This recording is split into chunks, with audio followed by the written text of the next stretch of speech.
Right now, wherever you're sitting, there is probably a sound you've stopped noticing. A fan, traffic, a fridge humming in the next room.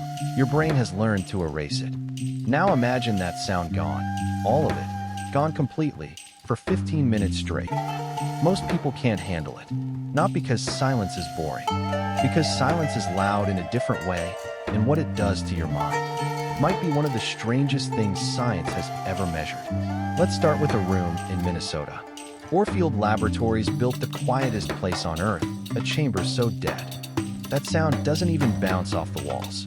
It absorbs 99.99% of all noise. The current record for standing inside it alone in the dark is 45 minutes. Most people tap out in under 20. And here's the part that surprises everyone. It's not the silence that breaks them.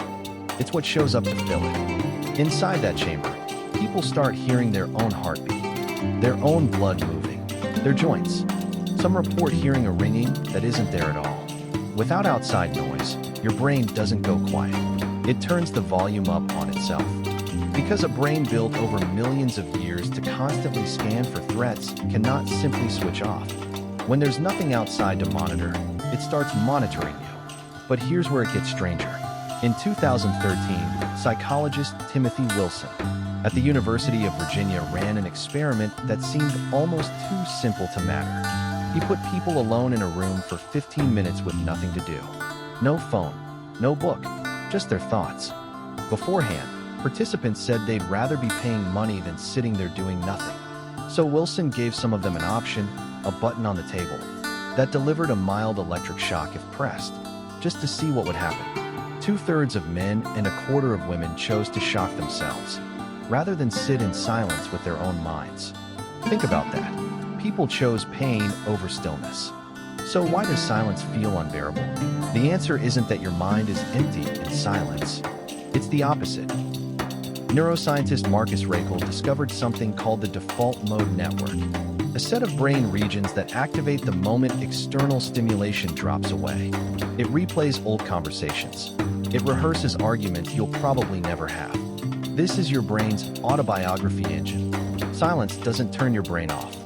It drags up regret, unfinished business, the version of yourself you wish you'd been 5 years ago. It hands the microphone to everything you've been avoiding. But that's only half the story, because the same silence that terrifies people in a lab has, for centuries, been chased on purpose. Monks, meditators, writers locking themselves away. In 2013, a study out of Duke University found something unexpected happening in the brains of mice exposed to 2 hours of pure silence a day. Their hippocampus, the region tied to memory formation, started growing new neurons. Not with music, not with white noise, only with silence. Researchers believe the same likely applies to us. The brain doesn't just tolerate quiet. Under the right conditions, it uses it to rebuild. So silence is both the thing your mind runs from and the thing it secretly needs to function.